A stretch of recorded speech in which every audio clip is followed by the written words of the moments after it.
and I'm an anthropologically trained social scientist at the University of Connecticut in the NEAG School of Education. I'm going to start off today by asking you a question. Did you like school? I know I did. I had a really good time in elementary school celebrating holidays, playing in the band in middle and high school. But unfortunately, all children don't have those same experiences that I did. And in fact, a child's language, race, and ethnicity, and how people in school respond to that can really shape their school experiences. So today, I'm going to talk to you about school experiences. Specifically, the bridge between the home and the school in 3 specific areas: health services, social climate, and parent engagement. We know that classes tend to remain relatively stable, and we know that largely in some ways that's done through schooling. What are those micro processes by which the classes remain relatively stable? But it was also really important for my research to have practical implications. If I found a problem, I wanted to help fix it. So that's what I'm here to talk to you about. And the first thing I want to mention is that my research is grounded in the whole school, whole community, whole child model, which basically is a way of thinking and positioning ourselves as educators and policymakers to positively impact the health and engagement and well-being of students. This was during 2014 to 2015, while I was at the University of South Florida. I collected this data. And basically, I spent a whole year at school. I wanted to find out what schooling looks like in today's context, specifically relating to these questions of social reproduction. And so again, the context of my research is the Florida Heartland, and that's an area of 6 counties near Lake Okeechobee in Florida. The Florida Heartland has actually been described as being more culturally similar to the Deep South than other parts of Florida. And specifically the county I did my research in, is that over 50% of people attend church weekly. Another thing, again, in this context is that agriculture is a big economic way of life. And so for at least since the 1950s, this central county was having a lot of folks coming in specifically from Texas. And those folks were called Tejanos, and those are Mexican Americans from Texas. And they would come in to harvest watermelon and things like that.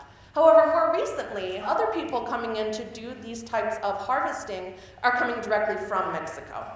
This population change over time has actually resulted in a student body that is markedly different from teachers. In Central, about 90% of teachers are white. However, about 60% of students are Latino, about 1/3 are white, 6% African American, 1% Asian, and 1% American Indian. There's something fantastic going on in Central County, and that's a result of the Title I Part C program, the Migrant Education Program. Now that's federal dollars that are used to pay the salaries of school employees called migrant advocates. Migrant advocates visit the homes of migrant students, and these are students who travel with their families. Depending on the crop season, they may go over the summer and then come back in the fall. So migrant advocates visit the homes of migrant students anywhere from 2 to 5 times. And so I took this photo at one of the preliminary home visits we went to, where the advocates were doing a certificate of eligibility, a certification of eligibility, to make sure that the family would qualify for migrant services. And so when we did these visits, the migrant advocates brought a folder, and in that folder it contained school information, but it also contained something I wasn't really expecting. And that was information on local health, human, and social services. So I have 2 examples from doing these home visits with the migrant advocates to tell you about. And the first is in the words of one of the migrant advocates herself. When I asked her about her job and to tell me a story about, something that she might have encountered, she shared this. There was this lady, and she said that she didn't want to live with her husband anymore because he was mean and didn't want to change. She said, "I cannot take it anymore. What do you think I should do?" So I had to give her somewhere to room, and I talked to her like it was therapy. And I ended up taking her to the hospital so she could talk to a guidance counselor. It turned out she was having a breakdown. These are the stories you hear from a lot of parents. So this was during an interview. I did 46 interviews in the course of my study to supplement my observations. Another example from my research, and I took this photo just a few seconds after the mother had got up and reached on top of the refrigerator and took a large envelope. And she took a document out of the envelope and held it up to the light. And we looked at it, and it was an X-ray. And it turned out her husband had broken his finger, had been diagnosed, but not really had treatment. He needed some follow-up care. She asked the advocate, well, what clinic should I go to? And the advocate's response was great. She said, well, if you're undocumented, there's this clinic you can go to. They're not going to ask for documentation. They'll take cash. They're bilingual. They're not going to give you any trouble. You can trust them.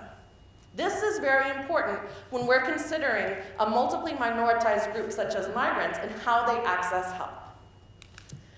The second point I want to talk to you about regarding the bridge between home and schools is seen in the area of social climate. And the social climate I want to talk to you about is in the classroom. So I conducted over 90 classroom observations, and I encountered what I will call this teaching strategy of being either a cultural learner or a cultural insider. This occurred when the class read the book Mama's Birthday Present. And in this book, a boy named Francisco goes all around his community getting people together to come help him throw this great birthday party for his mom. And so in this book, they're talking about piñatas and buñuelos. And buñuelos are these great treats. Often you make them by taking a tortilla, cutting it up into pretty shapes, you deep fry it, put a little sugar, a little cinnamon, who doesn't like that? And so, however, in this first classroom, when they talked about buñuelos, the teacher, being white in this instance, hadn't been exposed to that. And in fact, she had a classroom that was predominantly Hispanic students. And so the student said, oh, you don't know what buñuelos are? Oh, my mom makes them on special occasions. This is what they are, so on and so forth. And the teacher said, oh, see, I learned from you too. And in that moment, I knew I really had something there in my observations. I knew I had identified this strategy that is really fostering a good social climate. It's bridging the gap between home knowledge and school knowledge. It's validating it. It's creating a safe space for students. In another school that I did observations, also a first grade class, they read the same story.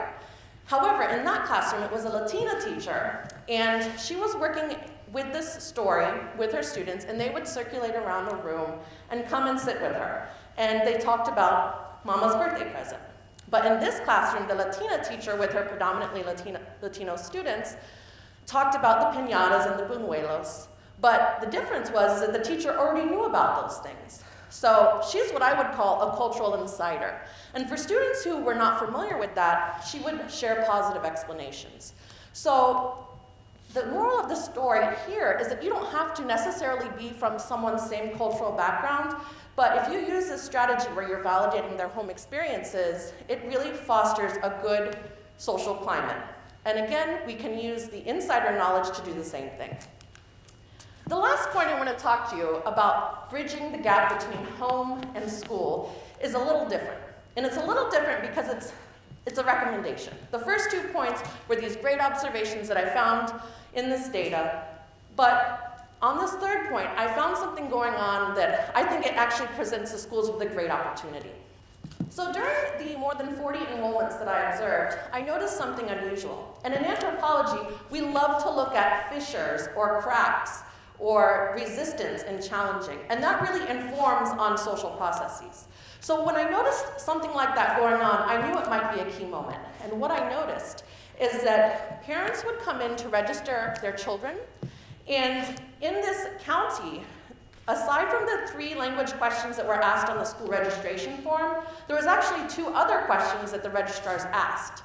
And they were, what is the parent's native language, and what is the language spoken in the home? But something very important occurred when parents would answer that.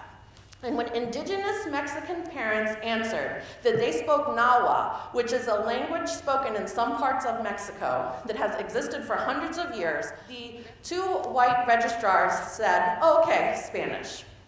And they trained me as a volunteer that should anyone come and say that they spoke, quote, one of those languages down there, referring to indigenous Mexican languages like Zapotec, Triqui, Huasteco, that I too should write Spanish. So I knew that there was something questionable going on, something that we could learn from. And so what I did is I conducted a survey. In anthropology, we like to triangulate, which means we like to study something from various angles so that we can be sure about the reliability and validity of our finding. So I dispersed a survey to 2,000 students, and I got back about 1,300 of those surveys. And those surveys only had 3 questions. What languages can mom speak? What languages can dad speak? And what language can you as the student speak? And you'll see that school records, an analysis of school records showed that only 13 languages were spoken by parents natively. However, my research showed that more than 30 languages were spoken. And what's more important is these findings actually match with my observations. You'll notice that in school records, only 1 indigenous Mexican language is found, and that's Mixtec. Nahua, Triqui, Otomi, Huasteco, none of those are found in school records. So the schools were actually changing the language that parents said that they spoke. Why is this important? Because the bridge between the school and home is being broken here. We're missing out on an opportunity to spur parent engagement if we are not recognizing what comes through our door. So the last point to end on is a call to action for both this school in Central County in the Heartland, but also other schools, to do a better job in learning about our families.